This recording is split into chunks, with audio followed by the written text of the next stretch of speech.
Eaten high के 6 लड़कों ने अचानक गैरी और इनू को चारों तरफ से घेर लिया। साफ था कि वो लोग सिर्फ बात करने नहीं आए थे। लेकिन गैरी ने तुरंत नोटिस कर लिया कि इस अटैक में पिछली बार से कुछ अलग था। ये लड़के ना तो ज्यादा बल्की थे और ना ही फाइट में उतने अच्छे। ये रग्बी क्लब से बिलोंग नहीं करते, गैरी ने सोचा, जमीन पर दर्द से कराहते हुए पड़े स्टूडेंट्स को देखते हुए। क्या ये ईटन हाई के नॉर्मल स्टूडेंट्स हैं, या मैंने पिछली बार उन्हें इतना डरा दिया कि अब वीक लोग भेजे गए हैं? नहीं, अगर ऐसा होता तो दूसरी बार अटैक ही नहीं करते। फाइट खत्म होने के बाद गैरी को एक बात साफ समझ आ गई, वो कितना इंप्रूव कर चुका था। इनू की ट्रेनिंग का असर दिख रहा था। स्टैट्स में जो हल्का सा इंप्रूवमेंट हुआ था, वो फाइट में साफ नजर आया। जिन लोगों ने पहले कभी फाइट नहीं की थी, उनके लिए वो ऑलमोस्ट अन अनटचेबल बन चुका था। इनू झुंझलाकर बोला, तुम मेरे बीच में क्यों कूद पड़े और फिर खुद ही सबको नॉकआउट कर दिया? मेरे 3 ओपोनेंट्स इजी लग रहे थे क्या? देखो, मुझे पता है तुम इंप्रूव कर रहे हो, शो ऑफ भी करना चाहते हो, लेकिन ये जरूरी नहीं था। अगर ये गेम होता तो तुमने अभी किल स्टीलिंग की होती। सॉरी, गैरी ने सिर के पीछे हाथ रगड़ते हुए कहा। मैं बस तुम्हारी इंजरी को लेकर वरीड था। ज्यादा एग्जर्ट करते तो प्रॉब्लम हो सकती थी। प्लस हमारी टैग टीम मैच भी आने वाली है। पार्टनर को और हर्ट होने कैसे देता? उसने मुस्कुराते हुए जोड़ा, वैसे अगर ये गेम होता तो मेरी पेंटा के लास्ट किल्स मुझे ही नहीं लेने चाहिए थे। काश तुम्हें पता होता। वाह, गैरी ने मन ही मन सोचा। वो जानबूझकर बीच में आया था ताकि खुद एक्सपी पा सके। सिस्टम सिर्फ उन्हीं ओपोनेंट्स पर एक्सपी देता था जिन्हें वो खुद नॉकआउट करे। ऐसा चांस वो मिस नहीं कर सकता था, भले ही इनु को बुरा लगे। इंक्रीज्ड स्ट्रेंथ और चार्जिंग हार्ट की वजह से ये फाइट पिछली बार से कहीं आसान थी। कोई क्वेस्ट ट्रिगर नहीं हुआ, फिर भी 6 स्टूडेंट से उसे 120 एक्सपी मिल गई। डेली क्वेस्ट की एक्सपी जोड़कर आखिरकार वो लेवल अप तक पहुंच गया। Congratulations, you have now reached level 5. A stat point has been granted. X 95 हम। उम्मीद थी कि बिली के काम आने वाली कोई नई स्किल मिलेगी, गैरी ने सोचा। खैर, कम से कम क्लॉ ड्रेन तो हाल ही में मिली है। सिस्टम ये बता सकता है कि इनसे मुझे 20 एक्सपी क्यों मिली और उनके दोस्तों से 25? क्या ये वीक थे या मेरा लेवल बढ़ गया है? हमेशा की तरह कोई जवाब नहीं आया।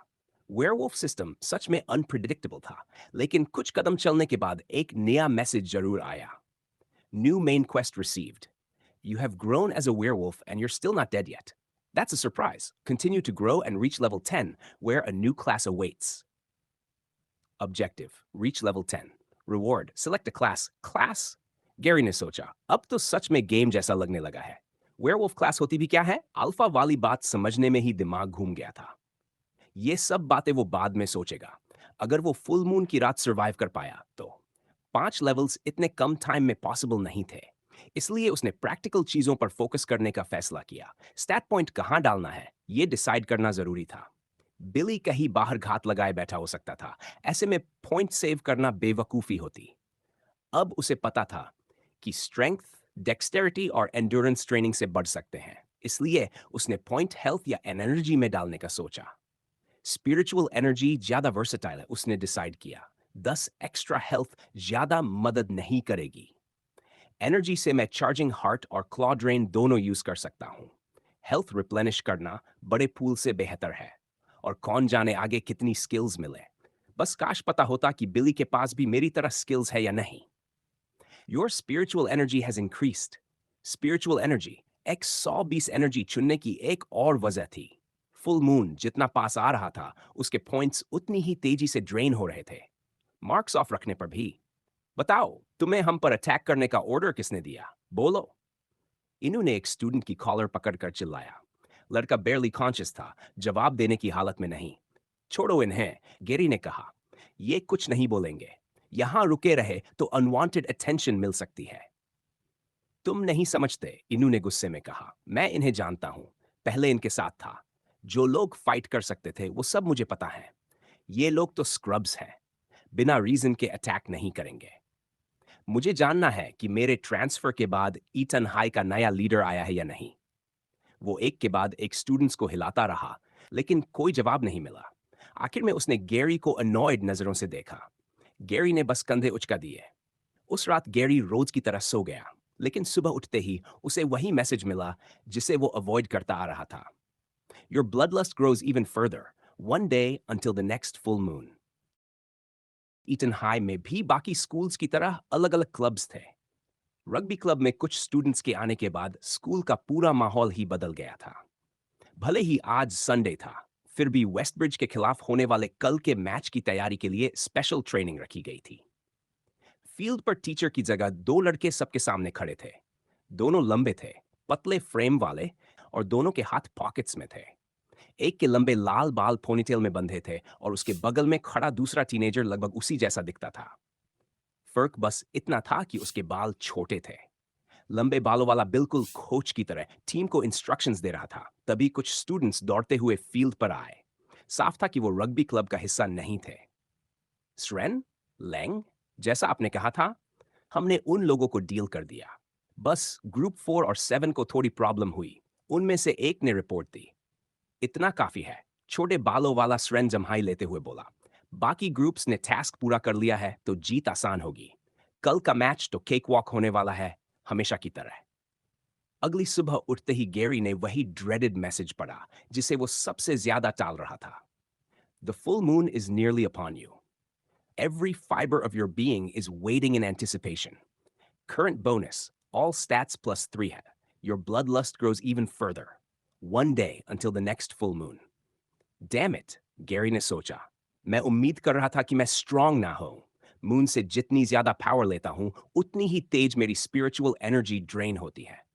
गैरी का एक्सपल्शन आखिरकार खत्म हो चुका था और उसने स्टीवन और उसके फैमिली के लिए अपॉलॉजी लेटर भी तैयार कर लिया था। कोइंसिडेंटली आज ही उनका बिग मैच भी था। इसी वजह से वो एक्स्ट्रा अर्ली उठा था। ब्लड लस्ट का असर उसे महसूस होने लगा था, लेकिन फॉर्चुनेटली कुछ रैट्स पकड़ लेने से उसकी अर्ज और हंगर अगले कुछ घंटों के लिए शांत हो गई। उसका अंदाजा था कि ये लंच तक चल जाएगा। हालांकि वो शायद खाने की जगह फिर बाहर निकल जाए। स्कूल पहुंचने वालों में गैरी और टॉम सबसे पहले थे। टॉम अपने दोस्त को लेकर साफ तौर पर वरिड था। मुझे पता है मैं तुम्हें खेलने से रोक नहीं सकता, टॉम बोला, लेकिन कम से कम ये प्रॉमिस करो कि मैच के बाद मुझसे मिलोगे। हमें तुम्हारी पर्सनल प्रॉब्लम को सॉर्ट आउट करना होगा। अगर हम तुम्हें ट्रांसफॉर्म होने से रोक नहीं सकते, तो कम से कम तुम्हें किसी ऐसी जगह होल्ड करने की कोशिश करेंगे जहां तुम किसी को हर्ट ना कर सको। मैंने काफी रिसर्च की है, टॉम ने आगे कहा। कुछ लोग हैं जिनके पीछे तुम जा सकते हो। सबसे लाइकली कैंडिडेट्स मैं हूं, क्योंकि मैं तुम्हारा बेस्ट फ्रेंड हूं, फिर तुम्हारे फैमिली मेंबर्स, या फिर जो भी पहला इंसान तुम्हें दिख जाए। हमें इन सब सिचुएशंस को रोकना होगा। गैरी को पूरा यकीन था कि वो किसी और के पीछे जाएगा। उसने गिल से मार्क हटाने की कोशिश ही नहीं की थी, और वही अब उसका अकेला हंटिंग टारगेट बचा था। उस दिन बूढ़े आदमी के साथ उसने जो किया था, उसे देखने के बाद गैरी धीरे धीरे इस सोच के करीब आ रहा था कि अगर किसी को मरना ही है तो गिल जैसे स्कम के लिए उसे ज्यादा बुरा नहीं लगेगा। एक तरह से वो खुद भी नहीं करेगा, उसका वेयरवुल्फ साइड करेगा। और तब उसे ऐसा भी नहीं लगेगा कि किल उसने किया है। लास्ट चांस माइंड चेंज करने का। फुल मून इतना पास है, क्या तुम्हें सच में आज खेलना चाहिए? मैं बार बार बोल रहा हूं, मैं ठीक हूं, गैरी ने जवाब दिया। क्या तुमने मुझे किसी पर अटैक करते देखा है? तुम स्कूल आए ही नहीं हो, टॉम ने तर्क दिया। कौन जाने तुम क्या कर रहे थे? स्कूल में इरिटेटिंग लोग भरे पड़े हैं, और रग्बी फील्ड पर हालात और भी खराब हो सकते हैं। ठीक है, मैं नैगिंग बंद करता हूं। गैरी के चेहरे के एक्सप्रेशन से टॉम समझ गया था कि वो उसे रोक नहीं पाएगा। लंच के समय रग्बी टीम को आफ्टरनून क्लासेस स्किप करने की परमिशन मिल गई, ताकि इवनिंग मैच के प्लान्स पर काम किया जा सके। मिस्टर रूट ने हेडमिस्ट्रेस यंग से रिजल्ट्स का वादा किया था। इसी वजह से पूरी स्कूल को मैच देखने के लिए इनवाइट किया गया था। जब रग्बी क्लब फील्ड पर पहुंचा तो एक चीज तुरंत नोटिसेबल थी। गैरी ने जैसे ही कदम रखा, उसे स्मेल आ गई। ये स्मेल मैंने पहले भी महसूस की है। बाकी प्लेयर्स की हालत देखने के बाद उसे समझ आ गया। ऑलमोस्ट हर कोई किसी न किसी तरह से इंजर्ड था। मिस्टर रूट आगे पीछे टहल रहे थे, अपने नाखून चबाते हुए। ये कैसे हो गया? उन्होंने कहा। तुम कह रहे हो कि उन्होंने तुम सब पर अटैक किया? कुछ स्टूडेंट्स लकी थे, समय रहते भाग गए थे, जबकि उनके फ्रेंड्स को बीटिंग झेलनी पड़ी थी। कुछ को रिलेटिवली कम चोटें आई थी, लेकिन फिर भी मेडिकल अटेंशन की जरूरत नहीं पड़ी। नेचुरली हील होने में भी उन्हें करीब 1 वीक लगने वाला था। क्या तुम्हें लगता है हमारे साथ जो हुआ वही इनके साथ भी हुआ? इनू ने पूछा। मिस्टर रूट ने गहरी सांस ली और सिर हिलाया। डैम इट, तुम्हें फील्ड पर उतारना इंजरी पर इंसल्ट जोड़ने जैसा होगा। अब बस एक ऑप्शन बचा है, बेंच वार्मर्स। तुम्हें रेगुलर्स की जगह फिल करनी होगी। सब रेडी हो जाओ, आज रात मैच खेला जाएगा। टॉम खुद की तरफ इशारा कर रहा था। उसे समझने में एक पल लगा कि इसका मतलब क्या है।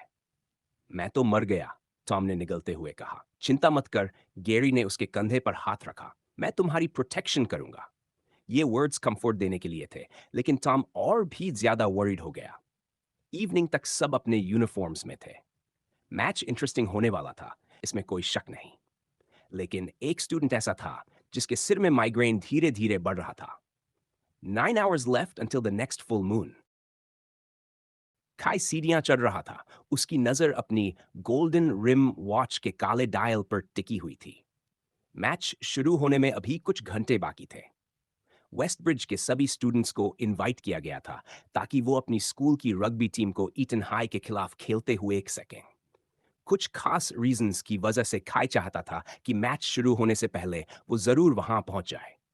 टाइम की चिंता करने की वजह यह थी कि इस वक्त, जबकि आज एक स्कूल डे था, वो किसी और स्कूल में मौजूद था। इतना ही नहीं, वो अभी अभी रूफटॉप का दरवाजा खोलकर अंदर आया था, जहां उसे एक अकेली फिगर दिखाई दी। मुझे बताया गया था कि तुम यहीं मिलोगे, काई ने कहा। स्मोकर? हाँ, अगर तुम अपने बॉडी की कदर करते हो तो इसे छोड़ देना चाहिए। कुछ सालों में फर्क खुद महसूस होने लगेगा। चॉइस तुम्हारी है। गैंग्स को तो वैसे भी तुमसे पैसे निचोड़ने में मजा आएगा। स्टूडेंट ने सिगरेट का एक और कश लिया, फिर उसे जमीन पर फेंक कर पैर से कुचल दिया। इसके बाद वो पलटा और सीधे खाई की तरफ देखने लगा, ये पक्का करते हुए कि उसके बाल अब भी परफेक्टली सेट हैं। दूसरे स्कूल्स के लोग यहाँ आमतौर पर लड़ाई के लिए आते हैं, ऑस्टिन बोला। लेकिन पिछली बार जिसे मैंने मारा था, उसी ने मेरी जान बचाई थी। तो मैंने डिसाइड किया है कि अब थोड़ा इजी चलूं। सिंस तुमने मुझे ना तो अटैक किया और ना ही फ्लैशी तरीके से चैलेंज किया, तो मैं मान लेता हूं कि तुम्हें मुझसे कुछ और चाहिए। ये सुनकर खाई मुस्कराया और एक बिजनेस कार्ड उछाल दी। कार्ड हवा को काटती हुई आगे बढ़ी और ऑस्टिन ने उसे आसानी से पकड़ लिया। एक ग्रीन लिटिल बर्डी ने मुझे बताया कि तुमने हाल ही में एक स्कूल इन्वेडर से फाइट की थी, बोला। अपेरेंटली तुमने उस ओवरसाइज्ड पिग मॉन्स्टर को हर्ट भी किया था, जिसका मतलब है कि तुम स्ट्रांग हो। तो मैं तुमसे एक सवाल पूछना चाहता हूं। ग्रेजुएट होने के बाद तुम क्या करने वाले हो? अभी तुम्हें लग सकता है कि तुम वर्ल्ड के टॉप पर हो, इन किड्स को लीड करते हुए। लेकिन स्कूल खत्म होते ही सब बदल जाएगा। मैंने तुम्हारे बारे में थोड़ा देखा है और तुम्हारे करंट ग्रेड्स बस पास होने लायक हैं। गुड जॉब ढूंढना तुम्हारे लिए मुश्किल होगा और जो फ्रेंड्स आज तुम्हारे साथ हैं, उनके पास तब तुम्हारे साथ रहने की कोई वजह नहीं होगी। तुम्हारी फाइटिंग स्किल्स अच्छी हैं, एक एवरेज टीनेजर के हिसाब से। अगर तुम गैंग ज्वाइन करने का सोचते हो, तो स्ट्रीट्स पर जल्दी ही समझ जाओगे कि जहां लोग हर दिन लड़ते हैं, वहां बेस्ट केस में तुम टीम लीडर बन पाओगे। बॉटम में नहीं रहोगे, लेकिन टॉप से भी बहुत दूर। लेकिन अगर तुम बेहतर फ्यूचर चाहते हो, तो 2-3 दिनों में उस कार्ड पर लिखी जगह पर आ जाना। अगर कुछ और नहीं, तो मैं ये गारंटी कर सकता हूं कि तुम कुछ बहुत इंटरेस्टिंग जरूर देखोगे। ऑस्टिन ने कार्ड की तरफ देखा, उस पर एक एड्रेस लिखा हुआ था। जब उसने सिर उठाया, खाई पहले ही जाने के लिए मुड़ चुका था। बस इतना ही? तुम यहां लेक्चर देने और सेल्समैन पिच के लिए आए थे? ऑस्टिन चिल्लाया। यप, लेक्चर फ्री था, खाई ने बिना पलटे जवाब दिया। अब अगर इजाजत हो तो मुझे एक गेम देखने जाना है। दरवाजा बंद हो गया। मैच शुरू होने का टाइम आ चुका था। लॉकर रूम में आज खेलने वाले सभी प्लेयर्स मौजूद थे, लेकिन रेगुलर्स में सिर्फ ब्लेक, गैरी और गिल थे। बाकी सब बेंच वार्मर्स थे, जो आमतौर पर सिर्फ बेंच ही गर्म करते थे। लास्ट मिनट चेंज की वजह से सब नर्वस थे। मेरी बोन्स इस क्रैप के लिए बहुत फ्रेजाइल है। टॉम रोने लगा, उसके पैर सच में कांप रहे थे। अगर उनमें से किसी ने मुझे टैकल किया तो मैं मर जाऊंगा। शिट, मैं अभी हॉस्पिटल से निकला हूं। दोबारा गया तो मेरे पेरेंट्स मुझे स्कूल से निकालकर होम स्कूलिंग पर डाल देंगे। बॉल जब भी मिले मुझे पास कर देना, गैरी ने उसे एनकरेज किया। बाकी सब मैं हैंडल कर लूंगा। मिस्टर रूट अपने पास मौजूद प्लेयर्स को देखकर लगातार सिर हिला रहे थे। आज शायद उनका वेस्टब्रिज कोच के तौर पर आखिरी दिन हो सकता था। ये सोचकर उन्होंने अपने सबसे प्रॉमिसिंग प्लेयर्स के कंधों पर हाथ रखा। ब्लेक, गैरी, आज मैं तुम दोनों पर भरोसा कर रहा हूं, मिस्टर रूट बोले। स्कूल के लिए ये मैच जीतो। अगर तुम जीत गए तो मैं तुम्हें all you can eat buffet खिलाऊंगा। सीरियसली कोच, सबके लिए? एक बड़ा लेकिन अनएथलेटिक स्टूडेंट चमकती आंखों से बोला। अचानक उसे मोटिवेशन मिल गई। मैं तो बस इन दोनों के लिए सोच रहा था, लेकिन फेवरेटिज्म लगेगा। छोड़ो, इन किड्स को एनकरेजमेंट चाहिए। अगर इससे मेरी जॉब बचती है तो ये सस्ती कीमत है। श्योर, मिस्टर रूट ने हल्की हेजिटेशन के बाद थम्स अप देते हुए कहा। अब मैदान में जाओ और पॉइंट स्कोर करके अपना खाना अर्न करो। बाहर स्टैंड्स भरने लगे थे। वेस्टब्रिज का होम मैच था, इसलिए ईटन हाई की बसेस आ चुकी थी। सपोर्टर्स और टीम मेंबर्स उतर फील्ड और स्टैंड्स की तरफ बढ़ रहे थे। ऑलमोस्ट सारे सपोर्टर्स स्टूडेंट्स ही थे, और वेस्टब्रिज के स्टूडेंट्स ने नोटिस किया कि वो थोड़े रफ से दिख रहे थे। उनकी तरफ से आने वाली नजरों ने कई स्टूडेंट्स को जल्दी से नजरें हटा लेने पर मजबूर कर दिया। Kill them, make sure you break their legs, इनू स्टैंड्स के सबसे पीछे खड़े होकर चिल्लाया। सबने पलट कर देखा, लेकिन अजीब तरह से उसकी आवाज ने क्राउड में कॉन्फिडेंस भर दिया। क्या मैं यहां बैठ सकता हूं? अचानक एक आवाज आई। इन्नू ने पलटकर देखा। सामने एक खूबसूरत लड़की थी जिसे वो क्लास से पहचानता था। तुम शिन्हो, राइट? तुम क्लास की लड़कियों के साथ नहीं बैठोगी? इन्नू ने पूछा। उसका चेहरा लाल हो गया। सिन ने टिफनी के आसपास जमा लड़कियों की तरफ देखा। मैं भी अभी ट्रांसफर होकर आई हूं, शिन बोली। तो थोड़ी लोनर हूं। अगर प्रॉब्लम है या ये सीट किसी के लिए रिजर्व है तो मैं कहीं और बैठ जाऊंगी। इन्होंने जल्दी से सिर हिलाया, सीट पर जमी धूल साफ की और उसे बैठने का इशारा किया। थोड़ी दूरी पर स्टैंड्स में कुछ पेरेंट्स भी मैच देखने आए थे। सीट्स आज यूजुअली से खाली थीं, क्योंकि ज्यादातर रेगुलर्स नहीं खेल रहे थे। फिर भी कई मदर्स आई थी। क्योंकि एक रूमर था कि कोई खास इंसान आने वाला है। रूमर सच निकला। अर्ली 30s का एक लंबा, मस्कुलर और हैंडसम आदमी वहां आया। क्लीन शेव्ड बियर्ड और शॉर्ट हेयर के साथ वो किसी टॉप क्लास एक्टर जैसा लग रहा था। वो स्टेयर से अनजान नहीं था, और उसने फैंस को फ्रेंडली वेव दी। वो कितना ड्रीमी है, टिफनी ने चीख मारी। लगता है ब्लेक को गुड लुक्स अपने डैड से मिले हैं, उसकी एक ड्रोन बोली। फाइनली टीम्स आमने सामने आ गई। फ्रंट में ब्लेक और गिल थे, क्योंकि वो सबसे सीनियर थे। वेस्ट ब्रिज का कैप्टन कॉन्फिडेंट दिख रहा था, लेकिन उसका पार्टनर थोड़ा लॉस्ट सा लग रहा था। उनके सामने ईटन हाई की टीम थी, जिसे ट्विंस, स्रेन और लैंग लीड कर रहे थे। सामने वालों को देखते ही ईटन हाई की साइड हंसी से गूंज उठी। वेस्टब्रिज टीम का ज्यादातर हिस्सा डरा हुआ था, लेकिन दो मेंबर्स ऐसे थे जो पहले से ज्यादा डिटरमिन थे। फील्ड के सेंटर में पहुंचते ही वार्म अप शुरू हुआ, और जल्द ही गेम शुरू होने वाला था। गैरी, टॉम ने धीरे से कहा, ज्यादा ट्राई मत करना, ओके? गैरी ने पीछे मुड़कर थम्स अप दिया। तभी उसकी नजर क्राउड में शिन और इनू पर पड़ी, जो साथ बैठे थे, और अगले ही पल उसके अंदर कुछ जलसा उठा। सॉरी टॉम, मुझे शायद थोड़ा ज्यादा ट्राई करना पड़ेगा, गैरी ने सोचा। जो गैरी नहीं जानता था वो ये कि थोड़ी दूरी पर पेड़ों के पीछे से फील्ड को देखते हुए एक बड़ा सा टीनेज लड़का खड़ा था।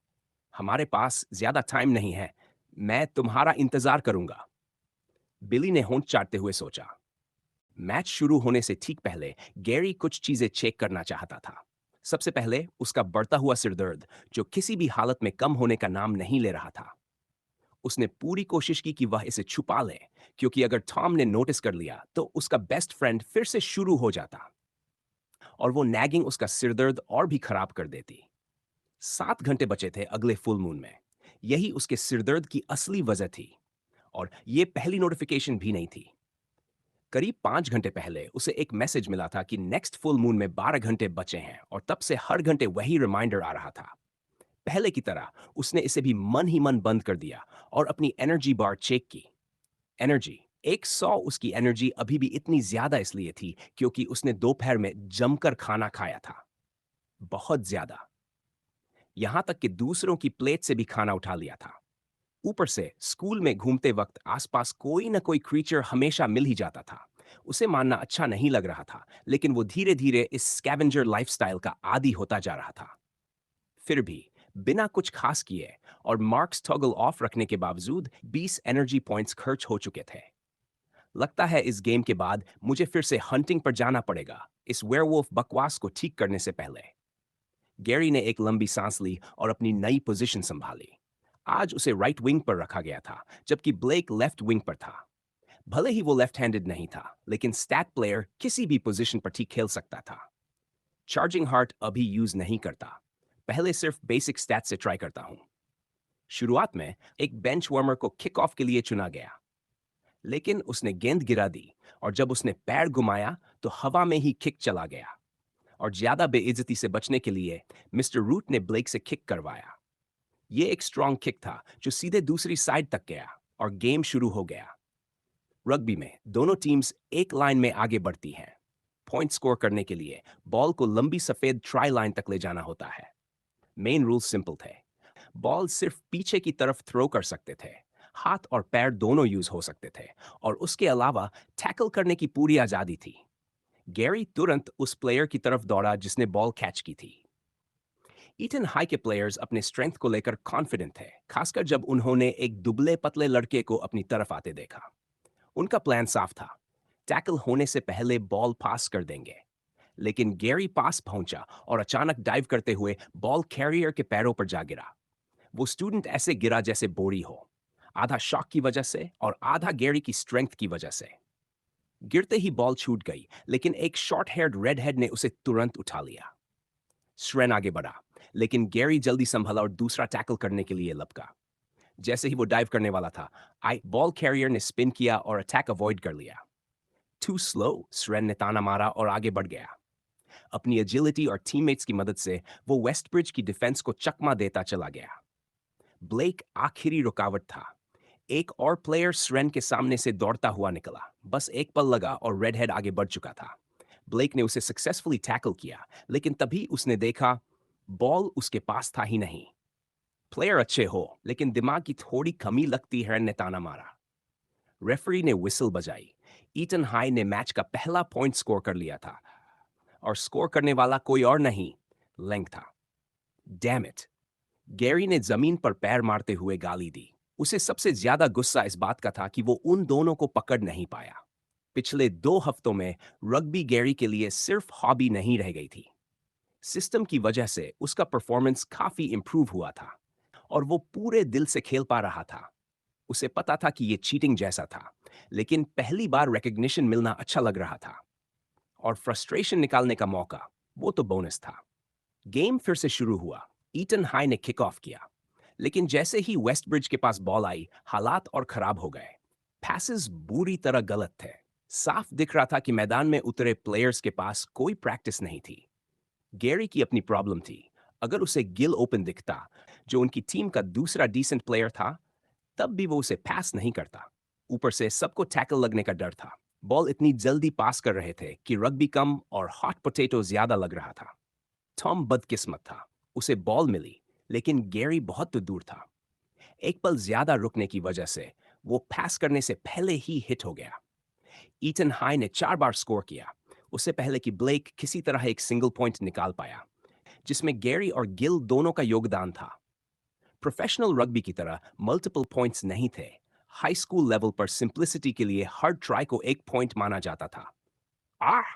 गैरी चिल्लाया। मैं उन दोनों रेड हेड्स को पकड़ ही नहीं पा रहा। बहुत फास्ट और निम्बल हैं। मेरी करंट स्पीड के साथ भी हर बार निकल जाते हैं। अगर एन तक यूज कर लूं तो ठीक रहेगा ना? उसने खुद को समझाया। हाफ टाइम अभी तक नहीं आया था। वो नहीं चाहता था कि उसका पहला रग्बी मैच पूरी तरह डिजास्टर बन जाए। अगर दूसरी टीम जेन्युइनली बेटर होती तो बात अलग थी, लेकिन ईटन हाई की डर्टी टैक्टिक्स उसे बिल्कुल नहीं जमी। सच तो यह था कि शायद रेगुलर प्लेयर्स के साथ भी जीत मुश्किल होती, और यही बात सबसे ज्यादा इरिटेटिंग थी। जब तुम अच्छे हो तो गंदे तरीके अपनाने की जरूरत ही क्या है? Charging Heart activated. All stats temporarily doubled, 10 energy points consumed.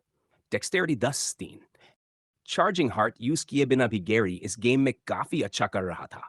इसका सबसे बड़ा कारण था मून की पावर, वरना वो अभी भी एथलेटिक स्टूडेंट से थोड़ा पीछे रहता। लेकिन अब चार्जिंग हार्ट एक्टिव होने के साथ और मून की स्ट्रेंथ मिलकर गैरी अपनी जिंदगी के सबसे पावरफुल स्टेट में था। ब्लेक किसी तरह एक पॉइंट निकाल चुका था, इसलिए अब वेस्टब्रिज की टर्न थी बॉल किक करने की। कोच रूट, मुझे करने दीजिए। गैरी ने हाथ उठाकर परमिशन मांगी। जिस तरह से गेम चल रहा था, मिस्टर रूट को अब ज्यादा फर्क नहीं पड़ रहा था। साफ दिख रहा था कि ईटन हाई अब ब्लेक पर ज्यादा प्लेयर्स लगाएगा, जिससे कमबैक का लगभग कोई चांस नहीं बचेगा। ब्लेक या गिल ने भी कोई ऑब्जेक्शन नहीं किया, तो टीचर ने गैरी को जो मन करे करने दिया। रेडी होकर गैरी ने बॉल गिराई और पूरी ताकत से किक मारी। उसने अपनी सारी फ्रस्ट्रेशन उस किक में झोंक दी थी, जरा भी हाथ नहीं रोका। बॉल हवा में बहुत ऊंचाई तक गई, ब्लेक की किसी भी किक से ज्यादा दूर। इतनी दूर कि कुछ लोगों को लगा ये सीधा ट्राई लाइन पर जा गिरेगी। आखिर में वो कुछ मीटर्स पहले गिर गई। स्रेन पूरी स्पीड से पीछे दौड़ा, लेकिन फिर भी टाइम पर कैच नहीं कर पाया। क्या किक थी! मैंने प्रोफेशनल रग्बी में भी ऐसा नहीं देखा, एक पेरेंट ने कहा। पिच छोटा है, लेकिन फिर भी ये किक जेन्युइनली इंप्रेसिव थी, दूसरे ने जोड़ा। ईटन हाई के कुछ प्लेयर्स ने और ब्लेक ने भी ये नोटिस किया। गैरी की किक में प्रॉपर टेक्निक के कोई साइंस नहीं थे। बॉल इतनी दूर नहीं जानी चाहिए थी। इसका मतलब था ये सब रॉ पावर से हुआ था।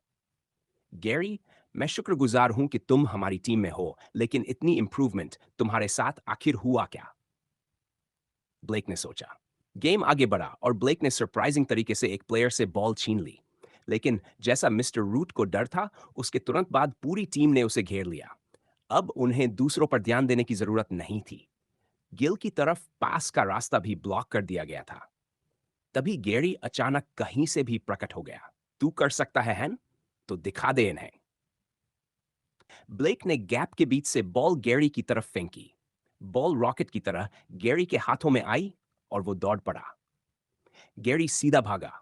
उसे पता था कि वो फैंसी फुटवर्क ट्राई करने लगेगा तो गलती हो जाएगी। एक ईटन हाई प्लेयर टैकल के लिए आया, लेकिन बॉल कैरियर रुका ही नहीं। टांगें छूने के बावजूद गैरी चलता रहा। वो पटरियों पर दौड़ती ट्रेन जैसा था, रुकने का नाम ही नहीं। पहले दो प्लेयर्स को पार करते ही रास्ता साफ हो गया और वो सीधा ट्राई लाइन तक पहुंच गया। मैंने कर दिखाया, मैंने पॉइंट स्कोर किया, गैरी जीत की खुशी में चिल्लाया। फिर उसने स्टैंड्स की तरफ देखा और चीयरिंग का मजा लिया, खासकर तब जब जिस एक इंसान को वो ढूंढ रहा था वो खड़ा होकर तालियां बजा रहा था। तूने देखा? लैंग ने अपने भाई से कहा। वेस्ट ब्रिज में ऐसा प्लेयर कब से है? क्या वो अब तक हमें बेवकूफ बना रहा था? देखा है, स्रेन ने झुंझलाहट में जवाब दिया। स्टार प्लेयर से पॉइंट खाना एक बात थी, लेकिन ये पूरी तरह अनएक्सपेक्टेड था और उसे ये बिल्कुल पसंद नहीं आया। पता नहीं इस ग्रीन हेड को क्या हो गया है। हमारी इंटेल के हिसाब से ये भी बेंच वार्मर ही होना चाहिए था। अब तो लगता है यही इनका स्टार प्लेयर है। चलो इस पर और लोग लगाते हैं। गेम चलता रहा और ये अकेला पॉइंट नहीं था जो गैरी ने स्कोर किया। अपनी शेयर पावर से वो लगभग हर बार रास्ता बना लेता था। कुछ देर बाद ब्लेक पर लगे प्लेयर्स भी उस पर शिफ्ट हो गए। उसी मौके का फायदा उठाकर गैरी बॉल पास कर देता और असली स्टार प्लेयर स्कोर कर लेता। रेफरी ने ब्रेक के लिए विसल बजाई। स्कोर था होम टीम के लिए 7 और सामने वाली टीम के लिए 4। वेस्ट ब्रिज ने लगभग डबल पॉइंट्स कर लिए थे, लेकिन प्रॉब्लम अभी भी थी। बूस्ट के बावजूद गैरी दोनों ट्विंस में से किसी को भी पकड़ नहीं पा रहा था। ऊपर से उसकी एनर्जी तेजी से घट रही थी, जिससे चार्जिंग हार्ट दोबारा यूज करना रिस्की हो जाता। ब्रेक के दौरान टॉम गैरी के पास आया। मुझे लगता है तुम्हारा सडन परफॉर्मेंस बूस्ट मून की वजह से है। कुछ अलग महसूस हो रहा है? कोई अजीब अर्जेस? उसने संभल कर पूछा। गैरी मुस्कुराया और अपनी पोजीशन पर वापस जाते हुए बोला, बस मैच जीतने की हेल्थी इच्छा है। दोनों टीम्स फिर से पोजीशन में आ गई। गैरी ने नोटिस किया कि ट्विंस के चेहरों पर खतरनाक सी मुस्कान थी। उन कुछ मिनटों में उन्होंने अनोइंग ग्रीन हेड से निपटने की स्ट्रैटेजी बना ली थी। किक के बाद गैरी के पास बॉल थी, लेकिन 5 प्लेयर्स ने उसे घेर लिया। यही मिनिमम नंबर था उसे रोकने के लिए, बिना ब्लेक को फ्री छोड़ने के। अब आदत पड़ चुकी थी। गैरी के पास कोई ऑप्शन नहीं था, उसे बॉल पास करनी पड़ी। सबसे नजदीकी इंसान टॉम को। ऐसा वो पहले भी कई बार कर चुका था। टॉम यूजुअली बॉल आगे पास कर देता था, लेकिन जैसे ही बॉल गैरी की उंगलियों से निकली, दो रेडहेड्स दौड़ते हुए बीच से निकल आए। रिएक्ट करने का मौका भी नहीं मिला। दोनों ने एक साथ टॉम को दोनों तरफ से टक्कर मारी। वो सेकंडों में जमीन पर गिर पड़ा। लेकिन बात यहीं खत्म नहीं हुई। पलटते हुए दोनों ने अपनी स्टडेड मेटल बूट से टॉम के हाथ पर पैर रख दिया। बूट सीधा उसकी हथेली को चीरते हुए अंदर चला गया। खून बहने लगा। Why the fuck is it always me? Tom दर्द से चीखा। लगभग उसी पल गैरी ने छलांग लगाई और सीधे स्रेन के ऊपर जा गिरा, उसे जमीन पर दबोचते हुए। मैं तुम्हें मार डालूंगा। घटना से कुछ पल पहले स्टैंड्स में बैठी शिन ने सामने वाले स्टैंड में कुछ अजीब सा नोटिस किया। ईटन हाई का एक स्टूडेंट हाथ में हैंडहेल्ड कैमरा पकड़े हुए पूरा मैच रिकॉर्ड कर रहा था। उसके बगल में एक और स्टूडेंट लैपटॉप लिए बैठा था, जिसकी नजर स्क्रीन से हट ही नहीं रही थी। तुम्हें ये थोड़ा अजीब नहीं लग रहा? शिन ने कहा। ये लोग मैच शुरू होने से ही रिकॉर्डिंग कर रहे हैं। है क्या?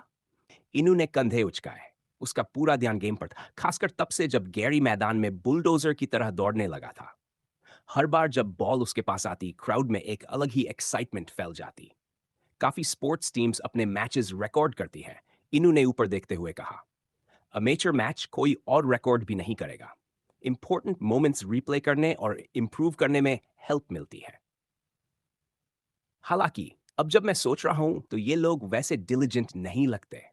अगर सच में इंप्रूव करना चाहते तो रेगुलर प्लेयर्स पर अटैक करने की जरूरत ही नहीं पड़ती। उन्होंने तुम लोगों पर अटैक किया था? शिन चौंक कर बोली। तभी मुझे टीम के ज्यादातर मेंबर्स पहचान में नहीं आ रहे थे। अगर सिर्फ कैमरा वाला होता तो शायद शिन को ज्यादा शक नहीं होता, लेकिन साथ में लैपटॉप वाला स्टूडेंट जो गेम देखने के बजाय स्क्रीन में डूबा था, वही बात उसे अनईजी कर रही थी। तभी अचानक एक जाना पहचाना गुस्से भरा शाउट सुनाई दिया, जिसने उसका पूरा ध्यान खींच लिया। मैं तुम्हें मार डालूंगा, गैरी चिल्लाया। वो ईटन हाई के एक प्लेयर को जमीन पर दबाए हुए था, और वो ट्विंस में से एक स्रेन था। सब कुछ अचानक हुआ, इतनी तेजी से कि दोनों टीम्स समझ ही नहीं पाई कि रिएक्ट कैसे करें। गैरी ने स्रेन को देखते हुए मुट्ठी पीछे खींची और पूरी ताकत से पंच मारा। स्रेन ने आखिरी पल में सिर साइड कर लिया और पंच जमीन पर लगा। बाहर से देखने वालों को अंदाजा ही नहीं हो पा रहा था कि वो वार कितना खतरनाक था। ईटन हाई की तरफ से सबसे पहले रिएक्ट किया लेंग ने, लेकिन जैसे ही दोनों भाइयों की नजर मिली, स्रेन ने हल्का सा सिर हिला दिया। लेंग रुक गया, पीछे हटते हुए स्टैंड्स की तरफ भी एक नजर डाल ली, जैसे सब ठीक है या नहीं चेक कर रहा हो। तू एकदम घटिया सांप है, गैरी ने गाली दी, फिर से मुट्ठी पीछे खींचते हुए, इस बार सीधा चेस्ट पर मारने के इरादे से। लेकिन तब तक वेस्टब्रिज के प्लेयर्स वहां पहुंच चुके थे। उन्होंने गैरी के हाथ पकड़ लिए, उसे रोकने की कोशिश करते हुए। रुक जा गैरी, वही तो चाहता है कि तू उसे मारे। एक स्टूडेंट ने समझाने की कोशिश की। अगर तूने उसे हिट किया तो तुझे पिच से बाहर कर देंगे। लेकिन गैरी सुनने की हालत में नहीं था। उसने स्रेन की तरफ देखा, जो सेटिस्फैक्शन भरी स्mirk के साथ उसे देख रहा था। इससे गैरी का गुस्सा और भड़क उठा। चार लोग गैरी को पीछे खींच रहे थे, फिर भी ऐसा लग रहा था कि वो काफी नहीं है। तभी सामने से एक और शख्स आया और जोर से गैरी को धक्का देकर स्रेन से अलग किया। गैरी ने देखा, वो ब्लेक था। स्रेन ने उसे कोई थैंक्स नहीं कहा, बस सेस्ट की आवाज निकाली और पीछे हट गया। तू क्या कर रहा है? गैरी चिल्लाया। उसने टॉम को हर्ट किया। अगर तू मेरे रास्ते में, रुको की आवाज गूंजी गूंजी। वो अपना हाथ पकड़े हुए था। मैं ठीक हूं, बस स्किन थोड़ी सी पियर्स हुई है, ज्यादा कुछ नहीं हुआ। शायद सच में इंजरी ज्यादा सीरियस नहीं थी, लेकिन गैरी का गुस्सा सिर्फ इसी वजह से नहीं था।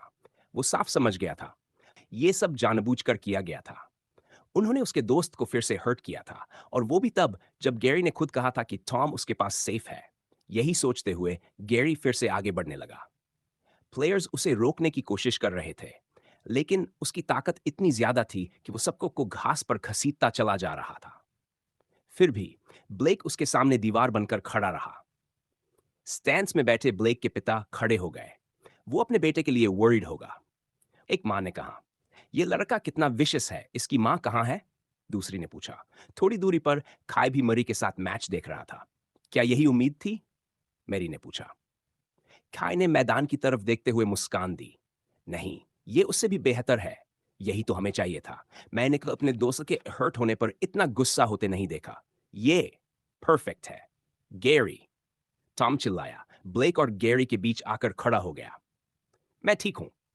टॉम ने हाथ उठाकर दिखाया कि वूंड मामूली है, वो अभी भी खेल सकता है। ये देखकर गैरी थोड़ा शांत हुआ। रेफरी इस सबको देखकर उलझन में था, समझ नहीं पा रहा था कि फैसला क्या ले। मिस्टर रूट ये देख तुरंत उसके पास पहुंचा और हाथ जोड़कर ऑलमोस्ट गिड़गिड़ाने लगा। अब देखिए, इतनी बड़ी बात नहीं है, मिस्टर रूट ने कहा। ये बस हॉट हेडेड टीन्स हैं। ऐसे मैचेस में अग्रेशन होना नॉर्मल है, और आखिर में हर्ट भी तो सिर्फ हमारा प्लेयर हुआ है। रेफरी ने टीचर की तरफ देखा। वो सिचुएशन समझ रहा था। वेस्टब्रिज की टीम ज्यादातर एमेचर से बनी थी, और जो स्कफल में इन्वॉल्व था वही उनका स्टार प्लेयर था।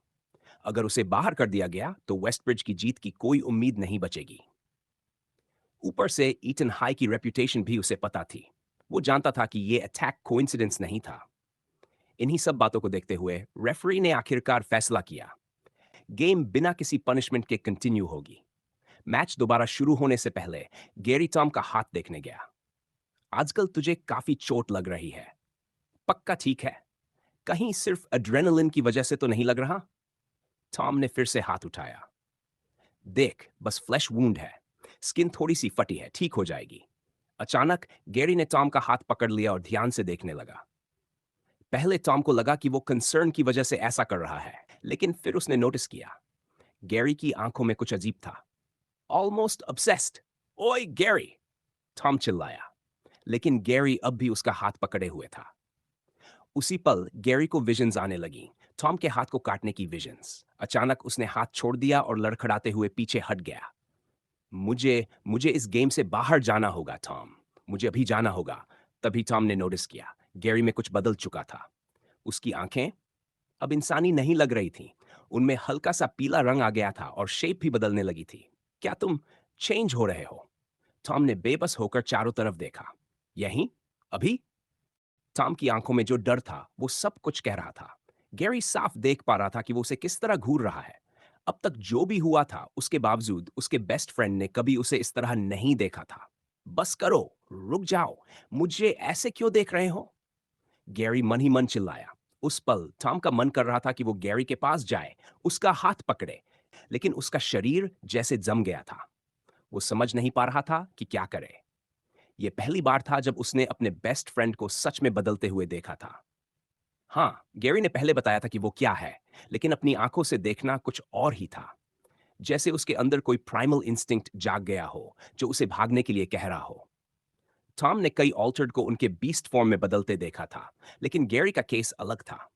उसने सिर झटका, खुद को संभाला और इधर-उधर देखने लगा कि कहीं किसी और ने तो नोटिस नहीं किया। उसी पल गैरी ने खुद को ढक लिया, अपना सिर शर्ट के अंदर छुपा लिया। शांत हो जा Gary. calm down, calm down. System, ये क्या हो रहा है? अभी तो टाइम बचा होना चाहिए। लास्ट नोटिफिकेशन में फुल मून 6 घंटे दूर बताया गया था, तो मैं अभी क्यों बदल रहा हूं? गैरी घबराकर सोच रहा था, सिर अब भी छुपाए हुए। गैरी, सब ठीक हो जाएगा? टॉम की आवाज उसे सुनाई दी, लेकिन गैरी ने उसकी तरफ देखने से इनकार कर दिया। उसे डर था कि अगर उसने देखा तो शायद वो खुद पर कंट्रोल न रख पाए। अगर तुम्हें यहां से जाना है तो हमें रोकने मत देना। ये बस एक बेवकूफ सा हाई स्कूल रग्बी गेम है। सीजन का पहला मैच है बस। सुनो, मैं चाहता हूं कि तुम साइपन साइड ऑफ टाउन चले जाओ। वहां एक स्टोरेज वेयरहाउस है, येलो स्टैक नाम का। मेरे फैमिली के नाम पर वहां एक स्टोरेज यूनिट है। मेरे पेरेंट्स वहां अपने एक्सपेरिमेंट्स का कुछ सामान रखते हैं। मैं उसका पासकोड जानता हूं। जस्ट इन केस मैंने वहां कुछ चीजें रख दी हैं जो शायद तुम्हारी सिचुएशन में हेल्प करें। अगर लेकी कंट्रोल नहीं हो पा रहा तो दरवाजा लॉक कर देना ताकि बाहर निकल सको। हम इससे साथ में निकलेंगे। ठीक है? गैरी ने टॉम की पूरी बात ध्यान से सुनी। साथ ही वो गहरी सांसें लेता रहा, दिल को शांत करने की कोशिश करता रहा। चार्जिंग हार्ट का इफेक्ट खत्म हो चुका था। धीरे धीरे उसकी हार्ट बीट नीचे आने लगी, एक 150 बीपीएम से भी कम। आखिरकार उसने शर्ट के अंदर से सिर बाहर निकाला। गैरी, तुम्हारी। टॉम के चेहरे के भाव देखकर गैरी समझ गया। उसकी शक्ल वापस नॉर्मल हो चुकी थी। थैंक्स टॉम, मुझे अब बेहतर लग रहा है। गैरी हिचकिचाते हुए बोला। मुझे लगता है मैं समझ गया हूं कि प्रॉब्लम क्या थी। मैं थोड़ी देर और रह सकता हूं। फिर जल्दी से जोड़ा, सिर्फ थोड़ी देर। मिस्टर रूट ने प्रैक्टिकली रेफरी से भीख मांगी है मुझे रहने देने के लिए, तो अभी सबको अपसेट नहीं करना चाहता। चार्जिंग हार्ट ही वजह रहा होगा। हाँ, यही होगा। फुल मून इतना पास है और हार्ट रेट बढ़ गया था, उसी ने ट्रिगर किया। टॉम का वूंड बस स्पार्क बन गया। कसम है, इस गेम के बाद मैं सीधा उस स्टोरेज यूनिट जाऊंगा। गैरी ने खुद को समझाया और वापस अपनी पोजीशन की तरफ बढ़ गया। गेम फिर से शुरू होने वाली थी, लेकिन टॉम को यकीन नहीं था कि गैरी का फैसला सही है। वो नहीं जानता था कि गैरी अंदर से कैसा महसूस कर रहा है। वो बस इतना जानता था कि अभी उसके बेस्ट फ्रेंड के पास जाना सेफ नहीं है। डर की वजह से नहीं, बल्कि इसलिए कि शायद उसका वूंड ही इस चेंज की वजह बन रहा हो। गेम रिज्यूम हुआ। ईटन के पास बॉल थी और लैंग उसे कसकर पकड़े हुए था। उसने बस एक पल के लिए पीछे मुड़कर अपने भाई को देखा और उसी एक पल में बॉल उसके हाथों से छिन गई। ब्लेक वो सबको पीछे छोड़ता हुआ दौड़ा, ये साबित करते हुए कि वो क्यों टीम कैप्टन और एस है। स्रेन ने टैकल करने की कोशिश की, लेकिन ब्लेक ने जंप लगाकर उसे नैरोली अवॉइड कर लिया और ट्राई स्कोर कर दिया। पूरा वेस्टब्रिज एक साथ चीयर करने लगा। लड़कियों की चीखें तो कान फाड़ देने वाली थीं। अगर तुम मुझे अपने टीममेट से बॉल नहीं लेने दोगे, तो मैं तुम ही लोगों से छीन लूंगा। गेम आगे बढ़ा, लेकिन अब गैरी पहले हाफ जितना अग्रेसिव नहीं था। फिर भी टीम उसे बॉल पास करती रही। आखिर पॉइंट्स उसी की वजह से आए थे, मगर साफ दिखने लगा कि उसकी स्पीड कम हो चुकी है और फाइट के बाद से उसमें कुछ बदल गया है। अब तो तू स्लो है। शुरुआत से भी स्लो। लेंग ने अकेले ही गैरी को टैकल कर लिया। बॉल लूज हो गई, स्रेन ने उठा ली और आगे दौड़ पड़ा, लेकिन एक बार फिर ब्लेक वहां मौजूद था, जैसे उसे पहले से पता हो कि गैरी गिरेगा।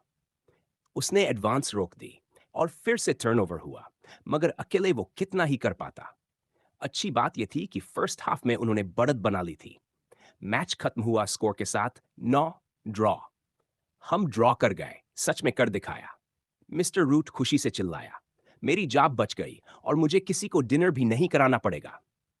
टीम ने ब्लेक को उठा लिया, हवा में उछालते हुए सेलिब्रेट करने लगी, जैसे उन्होंने जीत हासिल कर ली हो। गैरी ने भी बहुत योगदान दिया था, मगर वो मोस्टली फर्स्ट हाफ तक ही सीमित रहा। अजीब बात यह थी कि स्रेन और लेंग ऐसे बिहेव कर रहे थे जैसे वो हार गए हों। तुम सबको हुआ क्या है? स्रेन गुस्से में चिल्लाया और अपने ही टीममेट को पंच मार दिया, उसे जमीन पर गिराते हुए। क्राउड ने यह सब देखा, लेकिन गेम खत्म हो चुका था। अब कोई कुछ नहीं कर सकता था। ईटन हाई के टीचर्स भी कुछ नहीं बोले, शायद इस बिहेवियर के आदी थे। हमें पता था ब्लेक अच्छा प्लेयर है, लेंग ने दलील दी। हमें पता था कि उसके साथ खेलना रिस्की होगा, लेकिन हमें यह नहीं पता था कि वो भी इतना अच्छा निकलेगा। वो यानी गैरी। गैरी खाली नजरों से सामने देख रहा था। उसका सिर और ज्यादा दर्द करने लगा था और कानों में हल्की डल रिंगिंग शुरू हो गई थी। बाहर की आवाजें जैसे डूबती जा रही थीं। उस कमीने ने हमें ढेर सारा पैसा डुबो दिया।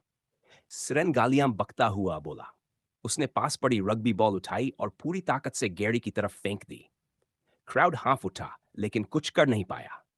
बॉल सीधा गैरी के सिर के साइड में लगी। वो जमीन पर गिर पड़ा। आह, मेरा सिर! गैरी चिल्लाया, घास पकड़ते हुए, कीचड़ मुट्ठियों में दबाते हुए। क्या सच में इतना हर्ट हो गया? रग्बी बॉल तो इतनी हार्ड नहीं होती, इन्नू ने चिंता में पूछा। वो गुस्से से भर गया था। ट्विंस को सबक सिखाना चाहता था, लेकिन पूरी टीम के बीच जाना नामुमकिन था। आहह! गैरी ने ऑलमोस्ट चीख ली, मगर किसी तरह उसे दबा लिया। स्टूडेंट्स अभी भी सेलिब्रेट कर रहे थे, पेरेंट्स कुछ सुन नहीं पाए। टॉम पास नहीं गया। उसे डर था कि ब्लड की स्मेल हालात और बिगाड़ देगी। नहीं, ये नॉर्मल नहीं है, सिन ने कहा। रग्बी बॉल से ऐसा नहीं होता। वो बहुत ज्यादा पेन में लग रहा है और पसीना भी आ रहा है।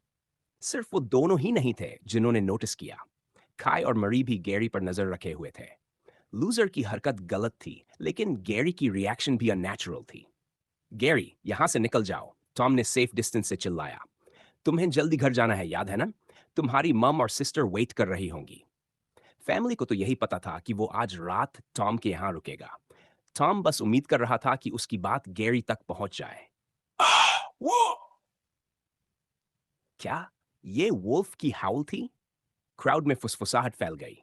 आवाज एकदम साफ थी, बिल्कुल फिल्मों जैसी। सब समझ गए कि आवाज मैदान के पास वाले जंगल की तरफ से आई है। वुल्फ? हमारे बैकवुड्स टाउन में? पागलपन है, इन्होंने हंसकर टालने की कोशिश की, मगर उसकी नजरें अनजाने में वुड्स की तरफ चली गईं। लेकिन जब सबने वापस मैदान की तरफ देखा, गैरी वहां नहीं था।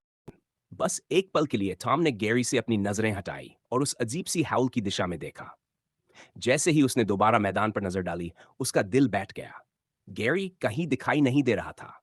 उसने मैदान के हर कोने में देखा, पास खड़े खिलाड़ियों से भी पूछा, लेकिन किसी ने भी उसे गायब होते नहीं देखा था। सबका ध्यान पहले ब्लेक पर था और फिर उस वुल्फ हाउल पर चला गया। वो आवाज डेफिनेटली वुल्फ की ही थी। कहीं ऐसा तो नहीं कि वो दूसरा वेयरवुल्फ था? क्या वो हाउल किसी तरह का चैलेंज था? प्लीज सेफ रहना गैरी। टॉम अकेला नहीं था जो गैरी के अचानक गायब होने से कंफ्यूज था। इनू और शिन दोनों ने देखा था कि कैसे रग्बी बॉल उसके सिर पर लगी थी और फिर टॉम को उसे ढूंढते हुए। दोनों ही स्टैंड से नीचे उतर आए, ये जानने के लिए कि आखिर हुआ क्या था। हैरानी की बात यह थी कि उसी वक्त दो और लोग भी दूसरी तरफ के स्टैंड से टॉम की ओर आ रहे थे। टॉम, तुम गैरी के फ्रेंड हो ना?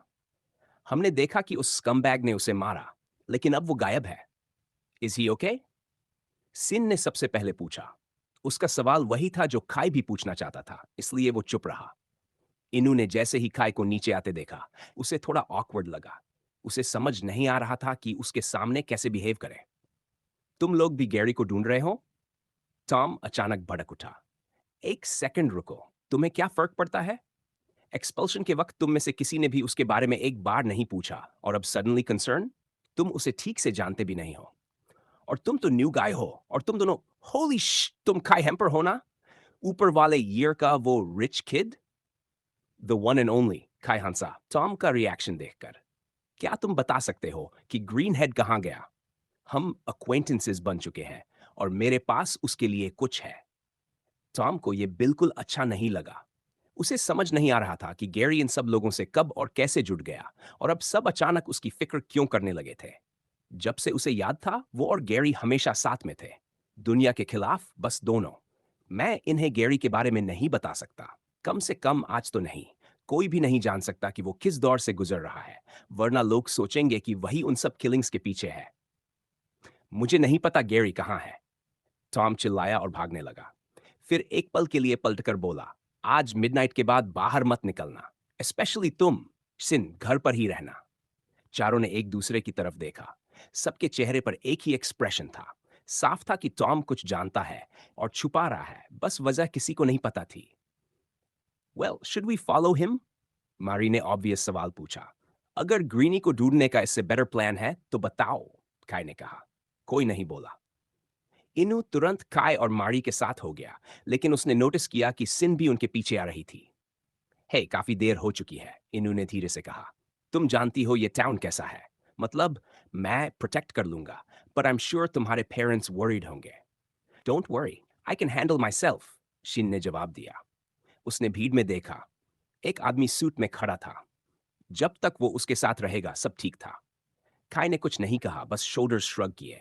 और इस तरह चारों टॉम के पीछे चल पड़े। उम्मीद थी कि वो उन्हें गैरी तक ले जाएगा। उधर गैरी पसीने से भीगा हुआ पूरी रफ्तार से टॉम के बताए रास्ते की तरफ भाग रहा था। ये पसीना थकान का नहीं था। उसका दिल छाती में जोर जोर से धड़क रहा था। वो सड़कों से गुजर रहा था, क्राउडेड एरियाज में ही बना हुआ था। वो हाउल, वो डेफिनेटली बिली की ही थी। क्या वो ऑलरेडी ट्रांसफॉर्म हो चुका है? अगर ऐसा है तो वो मेरे पीछे ही होगा। जो भी मेरे पास आएगा डेंजर में होगा। मेरे करीब के लोग भी। अभी इतने लोगों के बीच वो मुझ पर अटैक नहीं करेगा, आई होप। उसे याद आया कि कैसे बिली ने दिन में इनू पर हमला किया था। 1 घंटा बीत चुका था। नन बिली दिखा, नन उसकी प्रेजेंस महसूस हुई। लेकिन आखिरकार गैरी येलो स्टैक पहुंच चुका था। 5 घंटे, बस 5 घंटे और वो आसपास नहीं है, राइट? गैरी ने हवा सूंघते हुए सोचा। सिर्फ इंडस्ट्री की गंध और फेडेड सेंस थी। मार्क्स एक्टिवेट करने पर उसे उन्हें महसूस करने में वक्त लगा। काफी फेंट थे। टॉम ने उसके लिए परफेक्ट हाइडिंग प्लेस चुनी थी। आसपास रहने की जगहें नहीं थी, सिर्फ फैक्ट्रीज थी जिनके वर्कर्स घर जा चुके थे। गैरी अभी भी रग्बी यूनिफॉर्म में था, जिसमें हुड नहीं था। इसलिए उसने फ्रंट एंट्रेंस की जगह रूफ से अंदर जाने का फैसला किया, कैमरास या किसी इंसान से बचने के लिए। लकीली हाल ही में उसे चुपके से घुसने की काफी प्रैक्टिस मिल चुकी थी। उसके करंट स्टैट्स के साथ यह आसान था। पाइप्स और लेजेस थे जिनकी मदद से वो अपने बॉडी वेट से ऊपर चढ़ सका, कुछ ऐसा जो पहले कभी पॉसिबल नहीं था। वेयरहाउस की ऊपरी खिड़कियों में से एक खुली हुई थी। अंदर जाकर वो मेटल रेलिंग पर खड़ा हुआ। उसने चारों तरफ देखा, हवा सूंघी, कोई नहीं था। लगता है स्टोरेज यूनिट्स खुद ही सिक्योर हैं, इसलिए नाइट गार्ड की जरूरत नहीं। गैरी ने अपना रेगुलर फोन निकाला। टॉम का मैसेज आया था, स्टोरेज यूनिट 23, और पास कोड उसका बर्थडे। नीचे उतरकर वो सारे यूनिट्स पार करता हुआ आखिरकार उस बड़े पीले 23 तक पहुंचा। यकीन नहीं होता कि मुझे रात या शायद पूरा दिन यहीं बिताना पड़ेगा। कंटेनर के साइड में डिजिटल कीपैड था। कोड डालते ही डोर धीरे धीरे ऊपर उठा और सीलिंग लाइट्स जल उठी। वो ये जगह क्या है? स्टोरेज यूनिट कम, अबैंडन्ड लैब ज्यादा लग रही है। अंदर अजीब मशीन्स थीं जिनका यूज उसे समझ नहीं आया, लेकिन वो इंसेनली एक्सपेंसिव लग रही थी। ढेर सारी बुक्स भी थी, साइंटिफिक थ्योरीज और डिस्कवरीज से भरी हुई। पीछे का हिस्सा अलग था। वहां एक टेबल थी और उस पर चेन्स और एक बैग रखा था। गैरी ने डोर बंद किया और लॉक कर दिया। अगर मैं ट्रांसफॉर्म हुआ तो क्या होगा? कंट्रोल रहेगा या नहीं? अगर नहीं रहा तो क्या मेरा वेयरवुल्फ सेल्फ कोड जान पाएगा?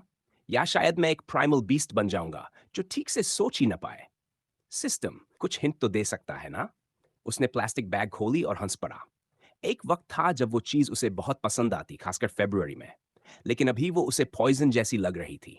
बैग हटाने पर उसने हेवी चेन्स देखी।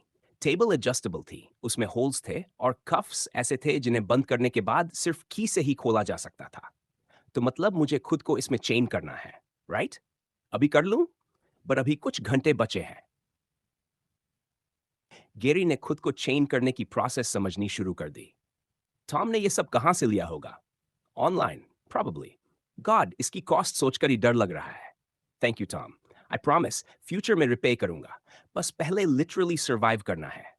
सब तैयार था, बस आर्म्स और लेग्स की चेन्स क्लिप करनी थी। टॉम ने मैसेज किया था, सब खत्म होने के बाद टेक्स्ट करना। अगर 24 घंटे में मैसेज नहीं आया तो वो खुद आकर अनलॉक करेगा। गैरी ने अपने दोनों फोन साइड टेबल पर रख दिए। टाइमर आखिरी 1 घंटे पर आ गया था। बिली नजर नहीं आया था, इसलिए उसने पहले लेग्स फिर हैंड्स की कफ्स क्लिप कर ली। टाइम खिंचता जा रहा था। सिस्टम बस मिडनाइट तक काउंटडाउन कर रहा था। ठीक है, लगता है बिली ने फॉलो नहीं किया। बस यही होप है कि ट्रांसफॉर्म होने पर वो मेरी लोकेशन सेंस ना कर पाए और ये चेन्स मुझे रोक सके। आखिरकार वो पल आ ही गया। A full moon has appeared. The power of the moon is at its strongest and empowers you. Transformation has begun. जैसे ही गैरी ने वो मैसेजेस देखे, उसके शरीर में बदलाव शुरू हो गया। सबसे पहले उसका हार्ट बीट बदला। ऐसा लग रहा था जैसे किसी ने इंटेंसिटी को सीधा मैक्सिमम पर सेट कर दिया हो। सिस्टम में स्टेटस चेक करते ही उसने देखा कि बीपीएम लगातार बढ़ रहा था, 200 से भी ऊपर जा चुका था और रुकने का कोई नाम नहीं ले रहा था। ऐसा महसूस हो रहा था मानो उसका दिल या तो उसकी छाती फाड़कर बाहर निकल आएगा या फिर उसके मुंह से छलांग लगा देगा। शरीर में बढ़ा हुआ ऑक्सीजन फ्लो हर सेंसेशन को और ज्यादा शार्प बना रहा था, पैरों से लेकर सिर के बिल्कुल ऊपर तक। दर्द से तड़पते हुए गैरी ने चेन्स खींचने की कोशिश की, लेकिन उन्होंने अपना काम परफेक्टली किया। वो उसके हाथों को सिर तक पहुंचने से रोक रही थी। दुर्भाग्य से अजीब सेंसेशंस यहीं खत्म नहीं हुए। अगला एहसास उसकी स्किन से जुड़ा था। उसे घुटन सी महसूस होने लगी, जैसे उसने बहुत छोटे साइज की शर्ट पहन ली हो। उसे खुद पर शक हुआ कि शायद वो हेलुसिनेट कर रहा है, लेकिन उसे साफ दिखा। उसकी स्किन जैसे उससे अलग हो रही थी, परतों में छड़ रही थी।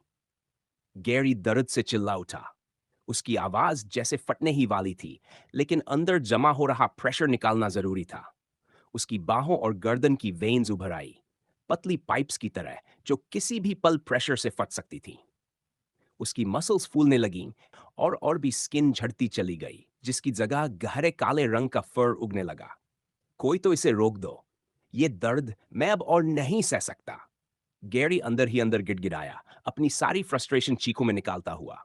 उसे पता था कि वहां कोई नहीं है जो उसकी आवाज सुने या मदद करे। सब कुछ हद से ज्यादा हो रहा था और उसे पूरा यकीन हो गया था कि वो अपना दिमाग खोता जा रहा है। मुझे फोकस करना होगा, मुझे कॉन्शियस रहना होगा, उसने खुद से कहा और उन लोगों के बारे में सोचा जिन्हें वो प्रोटेक्ट करना चाहता था। उसके फ्रेंड्स, उसका फैमिली। गैरी को डर था कि अगर ट्रांसफॉर्मेशन उस पर हावी हो गया तो कुछ बहुत बुरा हो सकता है, और अगर उसने उनमें से किसी को भी हर्ट कर दिया तो वो खुद के साथ जी नहीं पाएगा। जैसे ही उसे लगा कि वो इस दर्द को टॉलरेट कर सकता है, तभी उसकी बोन्स खिंचने लगीं। ये किसी भी ग्रोथ स्पर्ट से 100 गुना ज्यादा भयानक था और एक साथ सारी हड्डियों पर असर डाल रहा था।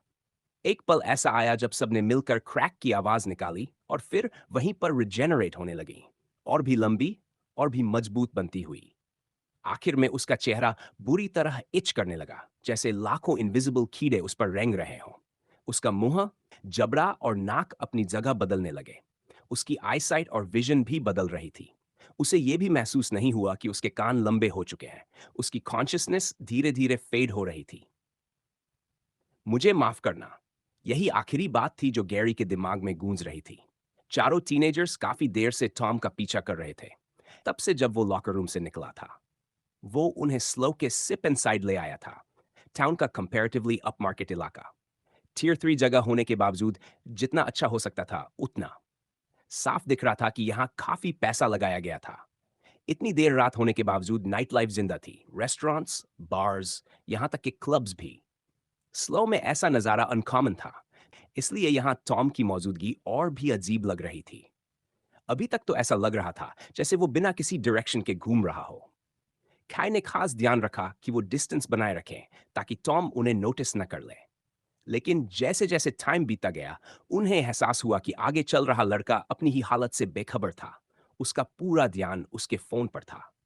हाँ, तो यही है वो जगह जहां स्लो के बिग विग्स रहते हैं, इन्होंने कहा। मुझे यहाँ कोई गैंग भी नहीं दिख रही। चेंज अच्छा है। ऑफ कोर्स या गैंग्स हैं, काय ने उसकी नाइविटी पर हंसते हुए कहा। वरना ये जगह ऐसे ऑपरेट नहीं कर पाती। एक्चुअली ये एरिया काफी इंपॉर्टेंट है क्योंकि यहाँ से बहुत पैसा जनरेट होता है। तुम्हें कोई दिख नहीं रहा, इसका मतलब बस इतना है कि इसे कोई ऐसी गैंग प्रोटेक्ट कर रही है जिसे कोई पंगा लेने की हिम्मत नहीं करता। वो एक बिजी मेन स्ट्रीट पर थे। कुछ एडल्ट्स उन्हें अजीब नजरों से देख रहे थे। इतनी रात को बच्चे यहाँ क्या कर रहे हैं? उनमें से सिर्फ काय ही ऐसा लग रहा था जो यहाँ बिलोंग करता हो। उसका चलना फिरना भी बाकी लोगों जैसा ही था। वो सही कह रहा है, लेकिन ये बंदा इतना सब जानता कैसे है? शिन ने सोचा। टॉम का पीछा करते करते ऐसा लगने लगा कि वो कुछ खास कर ही नहीं रहा। ग्रुप बार बार एक दूसरे से पूछता कि इतनी देर बाहर रहना ठीक है या नहीं। आखिर वो सब स्कूल स्टूडेंट्स थे और कल स्कूल डे था। इन्नू को कोई दिक्कत नहीं थी, वो फ्री था। खाई और मरी भी। लेकिन शिन के लिए अलग था।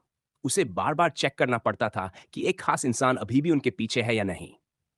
तो तुम लोगों के पास सच में करने को कुछ बेहतर नहीं है? खाई ने कहा।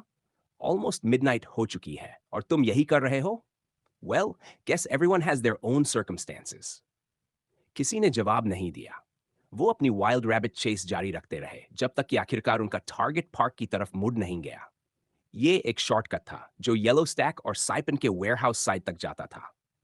टॉम का प्लान था यहीं रुकने का, इतनी दूरी पर कि गैरी उसे नोटिस ना कर सके, लेकिन फिर भी इतना पास कि कुछ गड़बड़ हो तो वो तुरंत येलो स्टैक पहुंच सके। आखिरकार उन्होंने देखा कि टॉम एक बेंच पर बैठकर अपने फोन को घूर रहा है। ग्रुप ट्रीज के पीछे थोड़ी दूरी पर छिपकर इंतजार करने लगा। वो इंतजार करते रहे जब तक कि किसी का सब्र टूट नहीं गया। ये इरिटेटिंग हो रहा है, मेरी झुंझलाकर बोली और तेजी से आगे बढ़ी। हे टॉम! टॉम तुरंत पलटा और फेस पाम किया। उसे समझ आ गया था कि उसका पीछा किया जा रहा है। मरी के सामने आते ही बाकी लोग भी बाहर निकल आए और उसकी तरफ बढ़े। हम सबके पास बेटर काम है, मरी ने गुस्से में कहा। बस बता दो गैरी कहाँ गया। ये मत कहना कि तुम बस टहलने आए हो। सिपिन सेफ माना जाता है, लेकिन फिर भी डेंजरस है। जैसे जैसे वो टॉम के पास आए, वो अपनी सीट से उठा और पैनिक करने लगा, इधर उधर भागने का रास्ता ढूंढता हुआ। जब वो बहुत करीब आ गए तो उसने लगभग हार मान ली, लेकिन तभी सब एकदम से रुक गए। उनके पीछे झाड़ियों के बीच दो ग्लोइंग आंखें चमक रही थीं। उन्हें किसी के भारी सांस लेने की आवाज आई और उसके साथ एक खतरनाक स्नॉर्ल। खाई चिल्लाया। वो दौड़कर टॉम के पास पहुंचा, उसकी कलाई पकड़कर उसे आगे के खींच लिया। उसी पल दो बड़े क्लॉज नीचे गिरे और जोरदार धमाके की आवाज आई। जब उन्होंने पीछे देखा तो बेंच पूरी तरह टूट चुकी थी। वही बेंच जिस पर टॉम कुछ सेकंड पहले बैठा था। अब मुड़कर देखने पर टॉम समझ पाया कि खाई ने उसे खिस से बचाया था। सामने खड़ा फिगर लगभग 2.5 मीटर लंबा था। उसकी मसल्स उभरी हुई थी, लंबे क्लॉज थे और उसका पूरा शरीर गहरे रंग के फर से ढका हुआ था। अंधेरे में उसे ठीक से देख पाना मुश्किल था। उसका स्नाउट बड़ा था और उसके रेजर शार्प दांत साफ दिख रहे थे। ये डब्ल्यू वेयरवुल्फ, टॉम कांपते हुए बोला। उस पल सब वहीं जम गए। किसी को समझ नहीं आ रहा था कि क्या करे। उसकी ग्लोइंग आंखों में कुछ हिप्नोटाइजिंग था, जैसे वो सब एक बड़े प्रेडेटर के सामने प्रे हों। तभी कोई उनके सामने आ गया, उन्हें उस ट्रांस से बाहर खींचते हुए। वो सूट पहने आदमी था जो सिन के पीछे पीछे आया था। शिन, दूर हटो, उसने चिल्लाते हुए कहा। I will deal with this altered. Professional bodyguard ने अपनी जैकेट से कुछ निकालने की कोशिश की, लेकिन उसे मौका ही नहीं मिला। मिथिकल क्रीचर ने अपनी ताकतवर बांह से एक ही स्वाइप किया। टीनेजर्स पलक झपका पाते उससे पहले ही उस आदमी का सिर उसके कंधों से अलग होकर पार्क में उड़ गया। अगले ही पल उसका शरीर जमीन पर गिर पड़ा और खून की बाढ़ बहने लगी। उन पांचों को पता था उनकी जान खतरे में थी, और इस सिचुएशन से जिंदा बचने के चांसेस ऑलमोस्ट जीरो थे। साइपन पार्क टियर 3 टाउन जैसे स्लाफ में हर किसी को कई तरह के डेंजर्स से सावधान रहना पड़ता था। टीनेजर्स अलर्ट तो थे, और हर एक को अपनी स्किल्स पर भरोसा भी था। उन्हें लगता था कि आज चाहे कुछ भी सामने आ जाए, वो उससे डील कर लेंगे। लेकिन ये भरोसा सिर्फ कॉमन सेंस तक ही सीमित था। वेयरवुल्फ जैसी चीज, वो तो उनकी इमेजिनेशन में भी नहीं थी, और आज की रात तो बिल्कुल नहीं। यही वजह थी कि सामने खड़े उस मिथोलॉजिकल बीस्ट को देखकर वो सब डर के मारे जड़ हो गए। इससे पहले कि वो ठीक से रिएक्ट कर पाते, उन्होंने देखा कि कैसे उस मसल से भरे मॉन्स्टर ने एक आदमी को बिना किसी एफर्ट के उनकी आंखों के सामने मार डाला। टॉम की आंखों में तुरंत पानी भर आया, और उसे अपनी ट्राउजर्स में कुछ गर्म सा महसूस हुआ जो धीरे धीरे उसकी टांग से नीचे बह रहा था। क्या मैं सच में डर के मारे गीला हो गया? वेयरवुल्व्स की नोज बहुत सेंसिटिव होती है, बस दुआ है कि इससे मैं खाने लायक न लगूं। लेकिन बीस्ट ने तुरंत उन पर हमला नहीं किया। इसके बजाय वो जमीन पर पड़े उस आदमी के शरीर पर टूट पड़ा, अपने शार्प टीथ से लाश को चीरते फाड़ते हुए। एवरीवन, हमें अभी यहां से निकलना होगा, काई ने आदेश दिया। उसे दोबारा कहने की जरूरत नहीं पड़ी। सिन ने देखा कि टॉम अभी भी थोड़ा फ्रीज हो गया था, तो उसने उसका हाथ पकड़ लिया और उसे खींचते हुए बाकी लोगों के साथ दौड़ने लगी। जैसे ही टॉम की नजर बीस्ट से हटी, वो भी बाकी सबके साथ भागने लगा। वो क्या था? वो किसी भी ऑल्टर्ड जैसा नहीं लग रहा था जिसे मैंने कभी देखा हो। इनू भागते हुए बोला, कौन जाने, शायद वही चीज है जो न्यूज में दिख रहे उन सारे किलिंग्स के पीछे है। मरी ने अंदाजा लगाया। इस वक्त ग्रुप खाई को फॉलो कर रहा था। प्रॉब्लम यह थी कि पार्क बहुत बड़ा था, खुले मैदानों से भरा हुआ। खाई को बुरा एहसास हो रहा था। जैसे ही बीस्ट अपना मील खत्म करेगा, वो उनके पीछे आएगा। इतनी देर रात को पार्क में किसी और के मिलने के चांसेस बहुत कम थे जो वेयरवुल्फ का ध्यान उनकी तरफ से हटा सके। ट्रीज के अंदर से चलते हैं, काय ने सुझाव दिया। वहां से सीधे मेन स्ट्रीट निकल जाएगी, जहां लोग होंगे। वो हंग्री लग रहा है तो शायद एडल्ट्स उसे ज्यादा टेम्पटिंग लगे, हमसे कहीं ज्यादा। बाकी सबने हामी भरी। सच कहें तो उनके पास कोई और आइडिया था भी नहीं, बस उस चीज से जितना दूर हो सके उतना अच्छा। सिर्फ टॉम के दिमाग में अलग ही थॉट्स चल रहे थे। वो गैरी ही होगा। यकीनन वो मेरे पीछे आया है। उन किताबों में लिखा था कि वेयरवुल्फ अपने सबसे करीबी इंसानों के पास जाता है। तो या तो वो मेरे लिए आया, या शिन के लिए, या फिर उन लोगों के लिए जिन्हें मैं जानता भी नहीं। अभी के हालात में ये ग्रुप सबसे वर्स्ट ऑप्शन है। टॉम घबराया हुआ था, लेकिन अलग होने की हिम्मत नहीं कर पाया। उसी दौरान शिन भागते भागते किसी को कॉल करने की कोशिश कर रही थी। आज से पहले उसे लगता था कि उसका ट्रस्टेड बॉडीगार्ड किसी भी गैंग को संभाल सकता है, लेकिन ऑल्टर्ड के सामने सिर्फ दूसरा ऑल्टर्ड ही कुछ कर सकता था। कम ऑन जेडन, फोन उठाओ, मुझे अभी तुम्हारी बहुत जरूरत है। शिन ने दिल से दुआ की, लेकिन दूसरी तरफ से कोई जवाब नहीं आया। आखिरकार उसने इमरजेंसी का एक टेक्स्ट भेज दिया, इस उम्मीद में वो जल्दी पढ़ ले। ग्रुप पार्क के फॉरेस्ट में घुस गया और पेड़ों के बीच दौड़ने लगा। तभी उन्हें ऊपर से कुछ महसूस हुआ। कोई चीज बहुत तेजी से मूव कर रही थी, एक ट्री से दूसरे ट्री पर छलांग लगाते हुए, मोटी ब्रांचेस तोड़ती हुई। कमाल की किस्मत है, आज पार्क में कोई बड़ा मोटा आदमी जॉगिंग करते हुए नहीं मिला जो वेट कम करना चाहता हो। वो ज्यादा टेस्टी टारगेट होता। काय ने मन ही मन कोसा।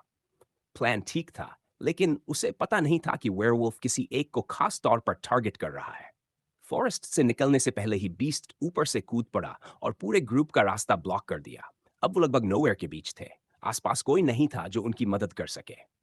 तभी मरी आखिरकार किसी से फोन पर कनेक्ट हो पाई। 999, व्हाट्स योर इमरजेंसी? ऑपरेटर की आवाज आई। Help, we're in Sipen Park and there is an altered attack. मरी चीख ही रही थी कि अचानक किसी ने पीछे से उसका सिर पकड़कर जमीन पर पत्तों में दबा दिया। झटका इतना तेज था कि मिट्टी उसके मुंह में चली गई। ये शिन थी। उसके क्विक रिफ्लेक्सेस ने मरी की जान बचा ली थी।